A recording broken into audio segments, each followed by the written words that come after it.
네, 고생 많으십니다. 원래 이런 자리입니다. 네. 유신헌법이 언제 폐지됐는지 아세요? 유신헌법이 폐지된 날. 정확하게 기억은 못합니다만 80년. 예, 1980년 10월에 네. 폐지되었습니다. 네. 이때 우리나라를 이끄시던 대통령이 누군지 아십니까? 최규하 대통령, 전두환 대통령. 1980년 10월, 예, 전두환 대통령이십니다. 그래서 전두환 대통령이 1980년 9월 1일 취임하셨고요. 80년 10월에 유신헌법을 폐지했습니다. 이 유신헌법을 폐지함과 동시에 사실은 유신에 대한 평가는 다 이루어졌다고 봅니다. 폐지했습니다. 어떻게 생각하십니까? 전두환 대통령이 유신헌법을 폐지했다. 그 체제에서. 네. 그러면 그 헌법이 정말 좋은 법인데 폐지했겠습니까? 유신헌법은 상당히 문제가 많은 헌법이었습니다. 네. 저는 아까도 지금 박정희 전 대통령의 따님께서 대권 유력 후보인 것이 우리 사회의 많은 가치 판단을 혼동시키고 있다. 이런 말씀을 드렸습니다. 박정희 전 대통령께서도 나같이 불행한 군인이 없기를 바란다. 이렇게 말하셨습니다. 그런데 지금 오히려 그 따님이 더 퇴행적 역사인식을 가지고 있어서 문제가 되는 겁니다.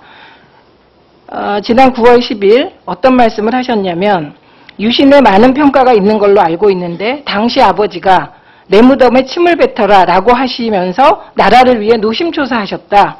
그 말에 모든 것이 다 함축돼 있다. 이렇게 말씀하셨습니다. 그런데 1980년 10월에 유신헌법은 폐지됐습니다. 우리 사회가 유신헌법 더 이상 필요하지 않다. 문제가 많다. 인정하고 폐지한 것이거든요. 그래서 이런 부분은 다 같이 정리를 하고 다시는 논란이 되지 않았으면 좋겠습니다. 네. 예. 그 다음에 최근에 박형규 목사 관련 민청학령 관련 재판에서 사상 초유의 일이 벌어졌습니다. 알고 계십니까? 최근에 벌어진 일에 대해서는 이제 못 들었습니다. 예. 2012년, 그러니까 얼마 전이에요. 9월 6일 날 박형규 목사 재심 판결이 있었습니다. 이게 긴급조치 4호 관련 재심이었습니다. 그런데 이례적으로 검사가 무죄를 구형했습니다. 예, 이렇게 유신은 우리 곁에서 멀어져 가고 있다고 생각합니다. 제 생각에 동의하시죠? 네. 예. 그 다음에 제가 이제 자료를 아까 찾아보았는데요. 김희수 후보자께서 참여했던 5.18 광주 민주화운동 군사재판 중에 네. 재심을 청구한 사례들이 많이 있었습니다. 네. 그 중에 7건이 무죄 판결을 받았어요. 네. 예, 그거 기억하고 계시는지요?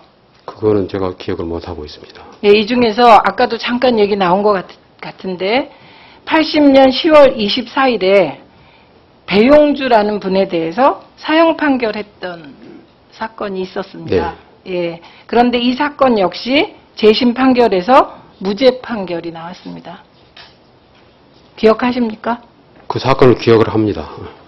그러니까 저는 후보자가 얘기하는 5.18 당시 상황이 그러니까 주체적으로 주관적으로 모든 판단을 할 수 있는 상황은 아니었다는 거에는 동의를 합니다. 이해를 해요. 그런데 이후에 이 7건 재심에서 무죄 난 사례에 대해서는 꼼꼼히 다시 검토하시고 이분들께는 사과를 하셔야 된다고 생각하는데 사과하실 의향이 있으십니까? 그 무죄 판결을 확실히 검토를 해보겠습니다. 예, 제가 지금 자료 갖고 네. 있습니다. 이게 네. 7건입니다. 네. 예, 이 중에 하나는 제가 유독 이 부분에 대해서는 관심이 가는 게 사형 판결을 내리셨기 때문입니다. 근데 이 사람의 죄는 배용주라는 분이 운전수인데요. 폭도 7명을 버스에 싣고 경찰 저지선에 돌진하여 경찰을 사망 및 부상케 하여 광주시 일원의 질서와 평온을 해했기 때문에 사형 판결을 받았는데 왜 이게 무죄 판결이 났는지 아십니까? 그건 잘 모르고 그 판결 자체를 모르고 있습니다. 당시에 이 배용주라는 운전수가 버스를 몰고 그 도로를 갈 때 너무나 체류탄이 많이 터져서 앞을 분간할 수 없는 상황이었다. 그게 고려돼서 무죄 판결을 받았습니다. 그 당시 아마 경찰들이 뭐 상당히 여러 명 그 차에. 예, 경찰도 사망했고 부상했는데 예. 이게 재심 재판부는 최루탄이 너무 많이 터진 상황이었기 때문에 이 책임을 운전한 사람에게 온전 묻는 게 말이 안 된다. 이렇게 판단을 하셨습니다. 네, 네, 잘 알겠습니다. 그래서 요 7건 제가 자료를 드리겠습니다. 네. 꼼꼼하게 보시고 사과하시는 게 맞는 것 같습니다. 네, 근데 제가 네, 잘 알겠습니다. 요 재심 판결에 있어서 신기한 것들이 있었습니다. 신기하다. 어쨌든 가치 판단에 있어서. 그러니까 재심 7건인데요. 판결 이유가 다 똑같아요. 재심 판결할 때. 재심 제가 판결, 잠깐 재심 판결의 이유로. 네, 판결 이유. 제가 잠깐 읽어드릴게요. 그러니까 각 피고인에 대해서 각 피고인의 행위는 전두환 등의 헌정질서 파괴 범행을 저지하거나 반대한 행위로서 이는 헌법의 존남과 헌정질서를 수호하기 위한 정당한 행위다. 이렇게 판단하셨더라고요. 이 판단에 동의하십니까? 재심 판결입니다. 사실은 제가 원래 재판을 받았을 때 그런 판단을 했더라면 아마 뭐 그런 결과는 안 나왔으리라고 생각을 합니다. 애초부터.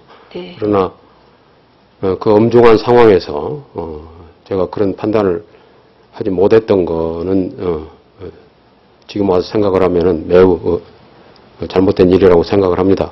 다만 네. 그 판결은 제가 한번 보고 네, 확실하게 좀 제가 검토를 해서 예.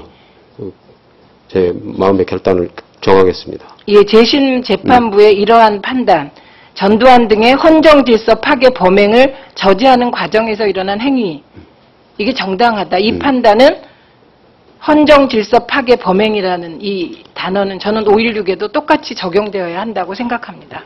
이상입니다. 예, 최 의원님 녹음 많으셨습니다. 다음에는 새누리당 함진규 의원님 질의해 주시기 바랍니다.